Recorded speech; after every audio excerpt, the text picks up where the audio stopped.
doa dulu. Pimpin dulu Gibran.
Assalamualaikum warahmatullahi wabarakatuh.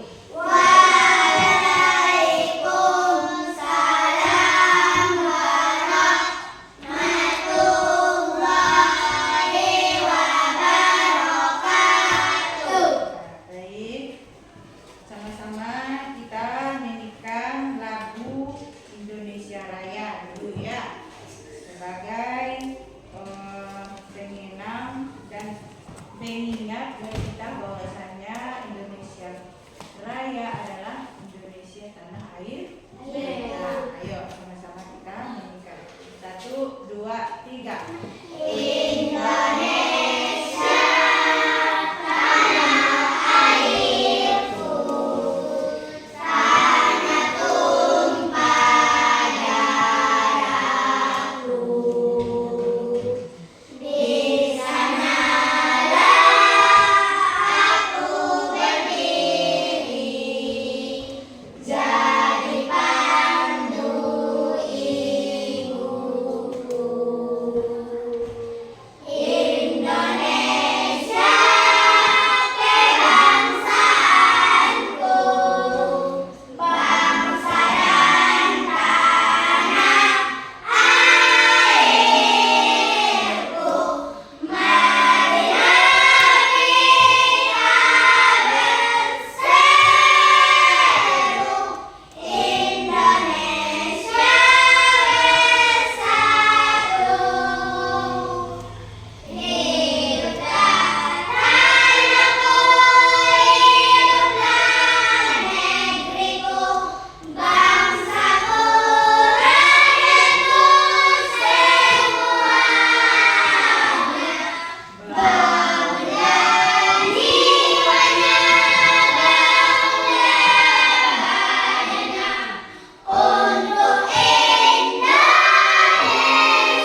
mulai pembelajaran, Ibu akan absen dulu ya. Alan, Alga, Fikri, Gifran, Laila, oke, Fajri. Kenapa tidak semangat Fajri? Sudah makan tadi? Belum? Belum. Aduh. Makanya kita harus makan sebelum berangkat ke sekolah. Hadir semangat. Saima? Oke, dah. Hadir semuanya ya? Baik. Minggu yang lewat, yang pertama kita sudah membahas tentang surah At-Tin, membaca dan memperhatikan hukum bacaan nun sukun dan tanwin. Pertemuan pertama. Nah, pertemuan kedua kita sudah mempelajari tentang menulis dan mengartikan surah At-Tin. Sekarang dengarkan penjelasan materinya. Ya, Bu. Lagi bersama Ibu Putri Ismiani SPDI. Sebelumnya kita sudah mempelajari tentang surah At-Tin, pengertiannya, arti katanya. Nah, di sini pada pertemuan kali ini kita akan membahas tentang memahami pesan pokok Quran surah At-Tin. Sudah siapkah anak ibu semua untuk belajar? Nah, di sini tujuan pembelajaran kita pada pertemuan ketiga ini, yang pertama menjelaskan pesan pokok surah At-Tin dengan baik, dan yang kedua membuat paparan tentang pesan-pesan pokok surah At-Tin. Nah, sebelumnya masih ingat surah At-Tin? Ada berapa ya surah At-Tin? 8 ayat. Coba sama-sama kita baca dulu.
Ayo kita. Para malaikat dan Apa?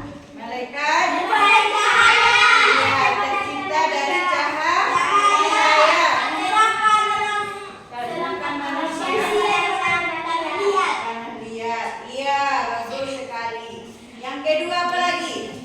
Perbedaannya? Iya, bagus sekali. Malaikat tidak mempunyai nafsu.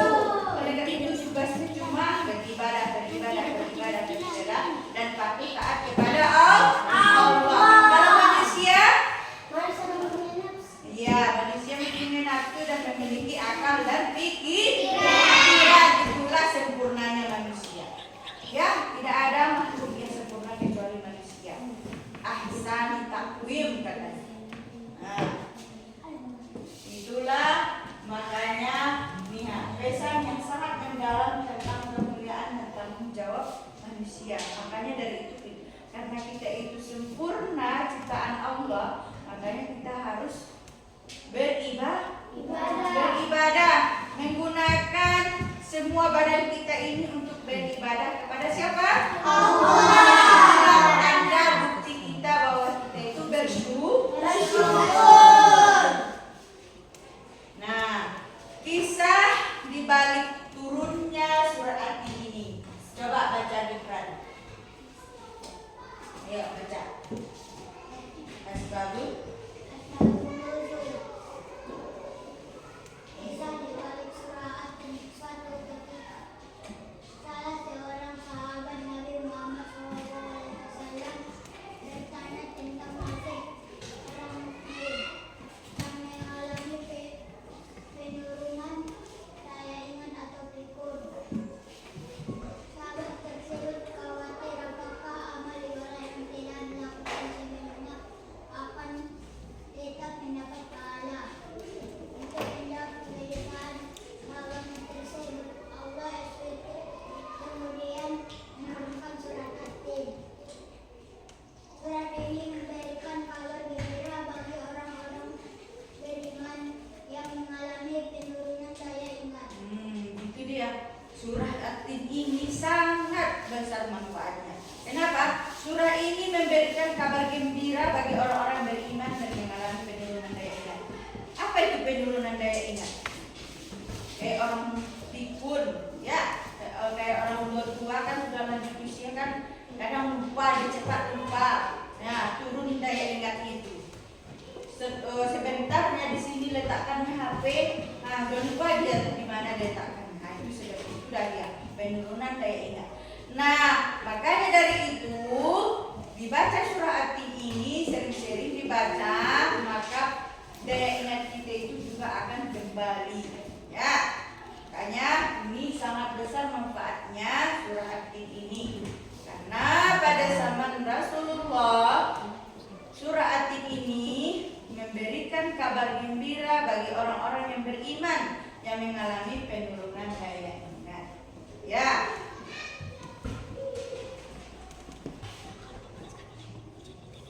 Nah, lanjut. Ini dari kisah tersebut kita memahami beberapa hal yang penting. Coba baca Alan. Apa hal yang penting setelah kita membaca kisah tersebut? Yang pertama, Kasih sayang Allah Subhanahu wa Ta'ala sangat peduli dengan hambanya, bahkan ketika mereka mengalami kesulitan seperti penurunan daya ingat. 2. Intinya amal soleh surat ini menegaskan bahwa amal soleh yang telah dilakukan sebelumnya akan memberikan pahala meskipun seseorang mengalami penurunan daya ingat dan di kemudian hari. 3. Ketenangan hati. Surat At-Tin memberikan ketenangan hati bagi orang-orang beriman, terutama mereka yang sudah lanjut usia atau mengalami penurunan kesehatan. nah, itu dia kan ada nampak di situ penjelasannya bahwasannya ketika nenek, ayah, umat, kita dalam penurunan daya ingat, maka surah At-Tin ini adalah obat penawarnya. Kenapa dibilang obat penawarnya? Makanya Allah memberikan pahala. Tetap Allah berikan pahala meskipun seseorang itu penurunan daya ingat. Kan?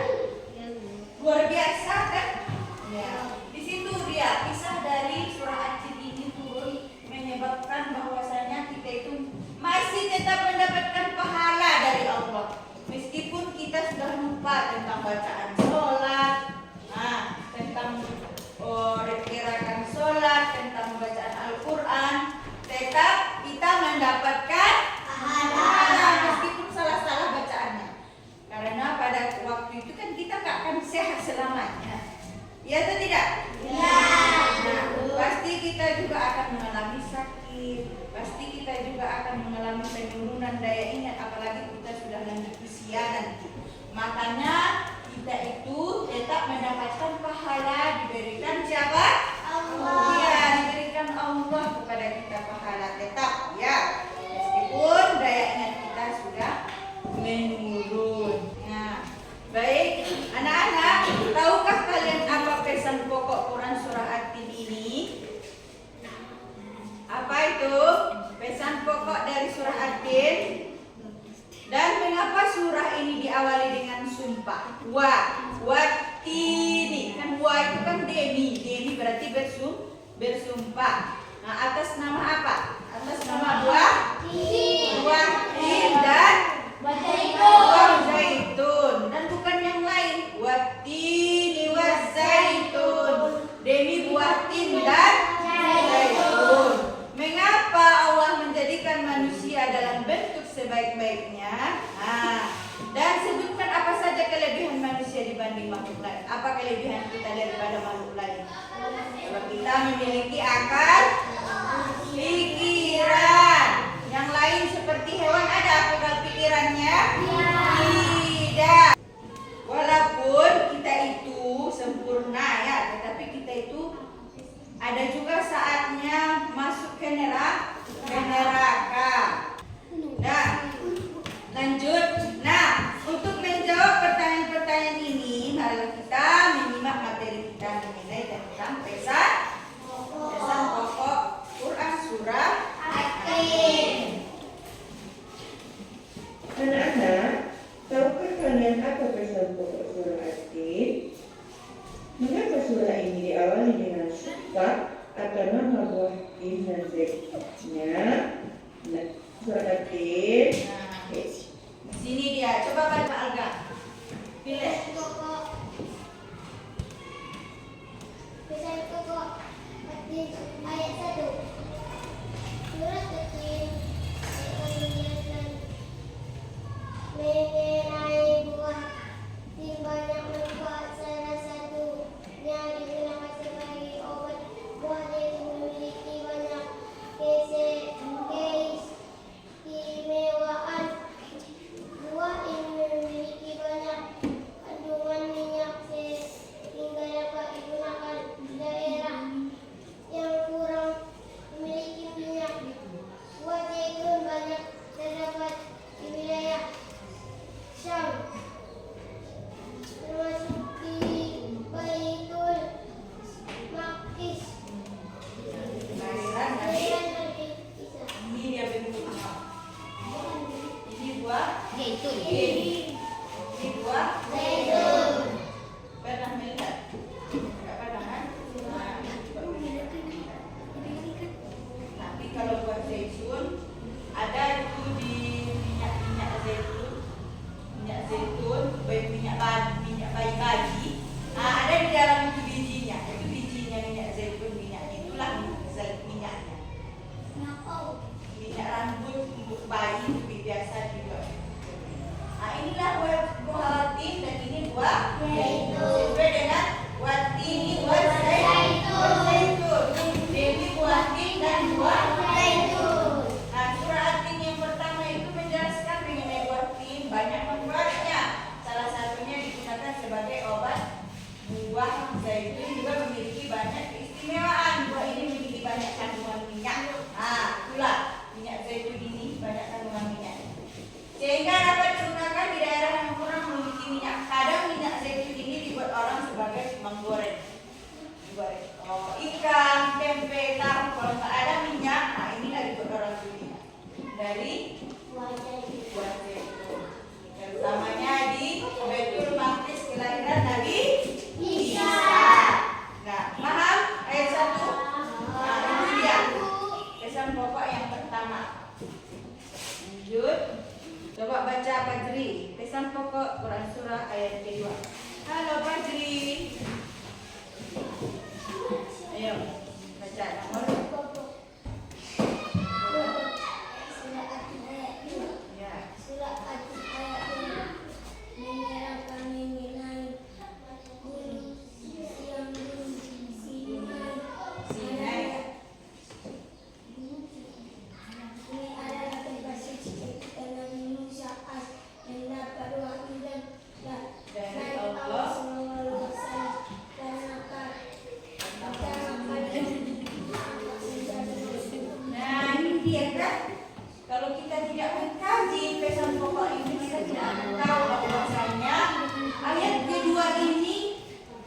memberitahukan kepada kita bahwasanya kisah Nabi Musa pertama sekali mendapatkan wahyu di Gunung Sinai. Disitulah dia mendapatkan wahyu yang pertama sekali. Dari siapa? Dari Allah. Nah, inilah gambar gunungnya. Waturi sini dan demi Gunung Sinai. Kenapa dia disebutkan di situ? Karena itulah menjelaskan bahwasanya Nabi Musa itu mendapat wahyu dari Allah SWT dan diangkat menjadi rasul. Pernah dengar kisahnya? Tidak pernah dengar kisah Nabi Musa. Ketika itu dia mendapatkan wahyu di gunung itu, keluar cahaya, keluar wahyu dari Allah. Dapatlah dia menjadi rasul. Dan pada saat itulah dia bisa melawan siapa? Raja Fir'aun. Ingat lagi kisah itu? Nah, ketika itulah dia bisa melawan Raja Fir'aun dengan melalui tongkat. Melalui apa lagi? Banyak. Ya, manfaatnya banyak. Ketika itu dia akan menjadi rasul, dia bisa melawannya. Melawan siapa? Yang tongkatnya juga membelah air lah. Sampai di sini paham yang ayat kedua ini? Nah, ada berapa tadi surah At-Tin? 8. Ada 8. Nah, itu dia pesan pokok dari 8 ayat tadi. Nah, sekarang masuk ke tujuan mempelajari surah At-Tin secara khusus. Tujuan mempelajari surah At-Tin ini adalah memahami konsep penciptaan kita sebagai manusia dan memahami konsep akhirat serta keesaan dan kekuasaan Allah dan menumbuhkan kesadaran akan pentingnya amal soleh. Dengan memahami isi kandungan surah At-Tin ini, kita akan semakin dekat kepada Allah menjadi manusia yang lebih baik. Mau jadi manusia yang lebih baik? Baik. Masih semangat? Masih. Coba kita tepuk semangat dulu ya. Biar tambah semangat lagi. Tepuk semangat.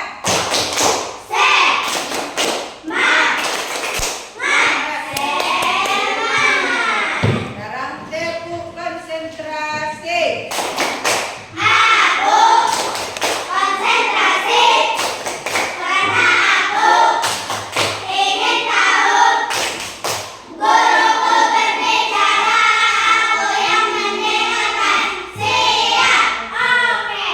Baik, tepuk tangan untuk kita.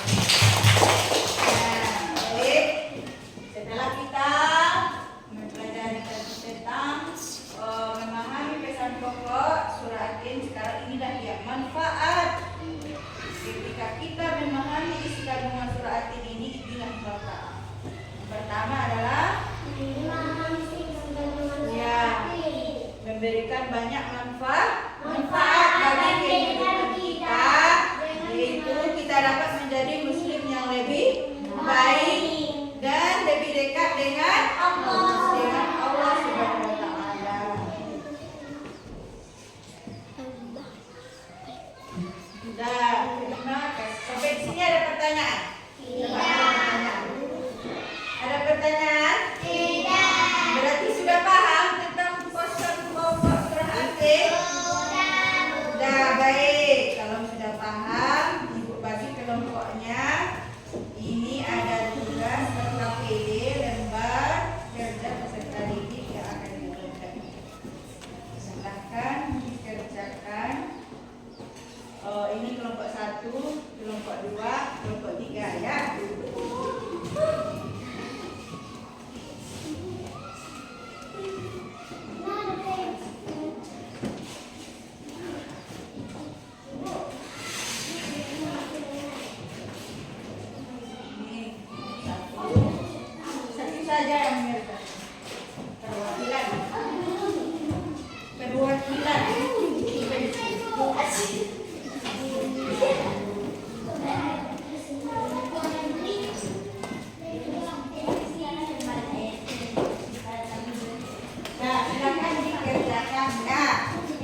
menuliskan kembali ayat yang di sini kan. Ada pentaknya kan? Tulislah kembali ayat Quran surah At-Tin. Dengan ini cara kita memahami surah At-Tin dan mengingat kembali surah At-Tin. Silakan tulis kembali. Silakan tentukan artinya. Di sini. Nah, yang kedua ini silakan baca dan dikarilah benar atau salah pada pernyataan di bawah ini. Nah, silakan paham? Ada pertanyaan? Paham tentang tugasnya? Paham. Oke, baik. Silakan dikerjakan.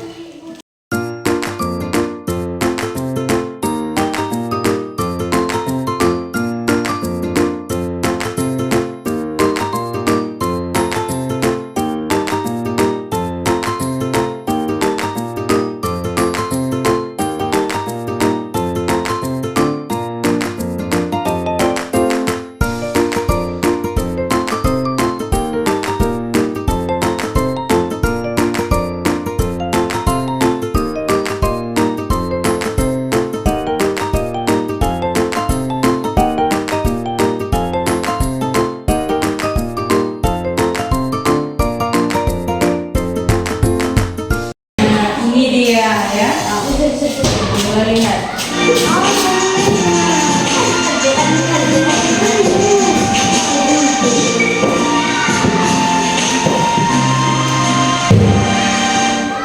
Nampak?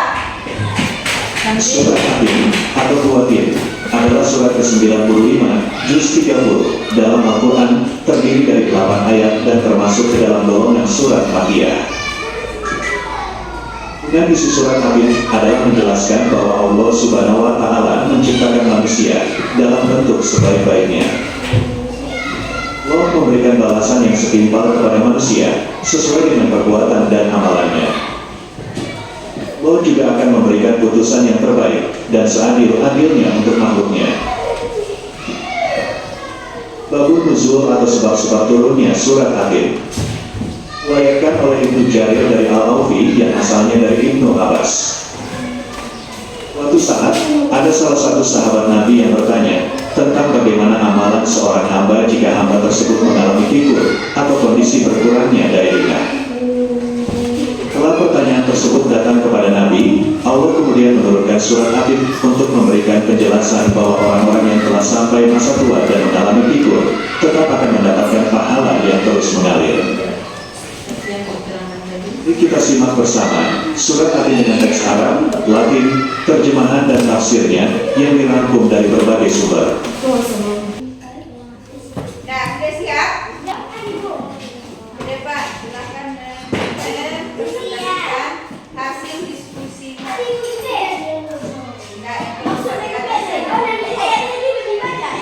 yang di atas saja, yang di atas ini.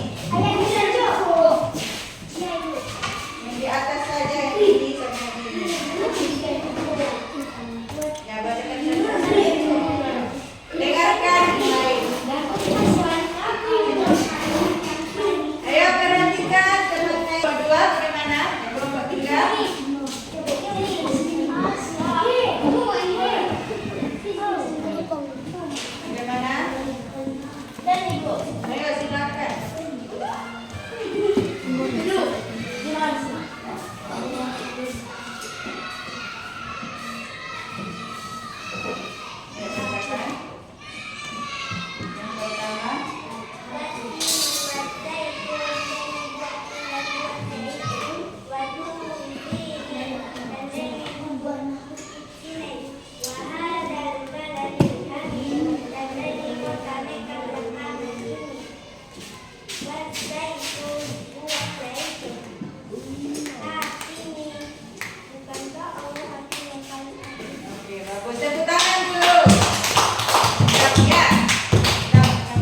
siap?